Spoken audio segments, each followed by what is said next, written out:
Merci, messieurs, dames. Allez, Nice, on va dire. Et rendez-vous lundi pour les amours. Ciao. Venez jouer avec nous aux amours, vous pouvez venir de la France entière, toutes les régions. Vous allez sur notre site France TV, vous trouverez la ville qui vous correspond. À très vite.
Hippocrate aux enfers, d'après le livre de Michel Simès. Par conviction et pour servir Hitler et le Troisième Reich, ils ont commis les pires actes de barbarie. Ces médecins estiment avoir contribué au salut biologique et historique de la race germanique. Qui étaient ces hommes et ces femmes qui ont mutilé et tué des centaines de milliers de déportés dans les camps nazis? Et on m'a injecté quelque chose qui, tout doucement, ça brûlait, ça brûlait. Pour Infrarouge, Michel Simès, petit-fils de déportés et médecin, remonte le cours de l'histoire. Comment peut-on choisir un métier dont le but ultime est de sauver des vies et en arriver à commettre de telles atrocités? Hippocrate aux enfers, votre documentaire infrarouge inédit, demain soir à 23h05 sur France 2.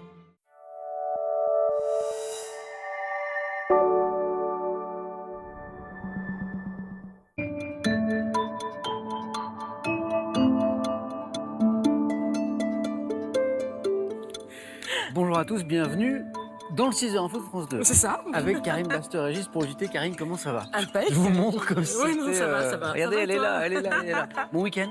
Ouais, royal. Ben, super, on se vous voit maintenant. J'espère que Ouais, vous avez évidemment, passé un bon week-end. Karine, regardons, il y a du nouveau on le voit là. pas encore. Si, On le verra dans le si, site. voilà, il y a un nouveau habillage aujourd'hui sur France 2 et on les traîne dans le 6h Et Info de France 2. nouvelle carte graphique Il y qui a un reprend les petit codes de France Info Voilà. Télé. Un petit point, effectivement. À la une, Karine, il y a, eh bien, on suit bien sûr toujours les crues et les inondations. Hein. Effectivement, et le pic est atteint, le pic de crue est atteint, 5,84 m pour la Seine, on en parle dès le début du JT. Ah, ça a commencé à redescendre, en revanche en aval, ça va continuer à grimper un petit peu pendant encore plusieurs jours. Justement, un petit coup d'œil à la météo, à l'heure où on parle, là ce matin ça peut encore changer dans les minutes qui viennent. Une alerte météo qui concerne 8 départements, hein, vous le voyez, la Normandie à l'aube, en passant par la région parisienne, la Saône-et-Loire aussi. Sinon, c'est bien gris hein, aujourd'hui, sauf sur l'extrême sud, du gris, des petites précipitations, les températures. Alors on a une belle douceur, surtout sur la moitié nord, là c'est évident, de 5 à 10 degrés ce matin sur cette moitié nord et de 1 à 7. Voilà, je viens de fourcher sur un mot, ça fait rire Karine, c'est ça l'esprit de camaraderie. De 1 à 7 sur la moitié C'est un sud. amour. Le JT de Karine Baster-Régis. C'est parti.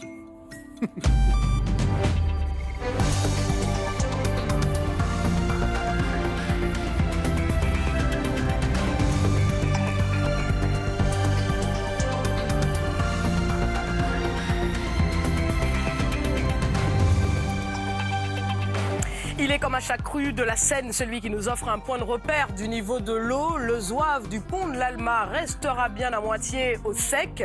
Le pic de crue est atteint, 5,84 m. On y revient dès le début de ce journal. Il est 6h, merci d'être avec nous sur France 2. La décrue qui sait où va s'amorcer par endroits et bien sûr la question des indemnisations qui se pose désormais. Quelle démarche, qui contacter, quel délai? Éclairage à suivre avec Lucie Chaumette. Au 1er février, le prix des péages augmentera sur nos autoroutes entre 1 et 2% sur les principaux réseaux, 3 à 4% sur les réseaux secondaires. En 10 ans, les tarifs ont déjà augmenté de 20%. Et puis, à compter de ce lundi, nouvel habillage donc pour les chaînes du groupe France Télévisions. Le point, symbole commun désormais, une nouvelle carte graphique qui rappelle les codes de France Info. La Seine a donc atteint son pic de crue ce lundi.